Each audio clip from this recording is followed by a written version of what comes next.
சுமாராக ஒரு 10 வருஷத்துக்கு முன்னாடி வந்து ஒரு ஃப்ளைட் வந்து காணாமல் போயிருக்கு. அதுதான் இந்த மலேசியாவோட அந்த MH370 ஃப்ளைட்டு. ஸோ அது காணாமல் போய் 10 வருஷம் ஆச்சு. இன்னும் கூட அந்த ஃப்ளைட்டுக்கு என்ன ஆச்சுன்னு யாருக்குமே தெரில. ஸோ அதை பற்றி கொஞ்சம் ஃபுல்லாக எனக்கு தெரிஞ்சதை நான் சொல்கிறேன்.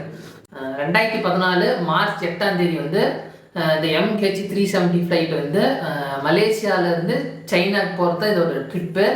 ஸோ ஒரு அதிகாலை 12 மணிக்கு மேலே வந்து இந்த ஃப்ளைட் வந்து அதோட கனெக்ஷன் வந்து கட் ஆயிடுச்சு. ரேடார்லேருந்து அந்த ஃப்ளைட் வந்து கனெக்ஷன் வந்து கட் ஆயிடுச்சு.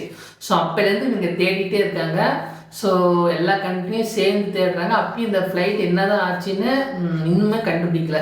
ஸோ ஒரு 3 வருஷம். ஸோ 2014 வந்து இந்த ஃப்ளைட் வந்து காணாமல் போயிடுச்சு. 2017 வரைக்கும் எல்லாம் ஃபுல்லாக தேடிட்டே இருக்காங்க. ஸோ அப்போ வந்து இந்த மலேசியன் கவர்மெண்ட் வந்து ஒரு அனௌன்ஸ்மெண்ட் பண்ணிட்டாங்க. என்னென்னா இந்த ஃப்ளைட் வந்து எங்களால் கண்டுபிடிக்க முடியல. ஸோ இதனால் வந்து 1000 கோடிக்கு மேலே வந்து எங்களுக்கு நஷ்டம் ஆயிடுச்சு.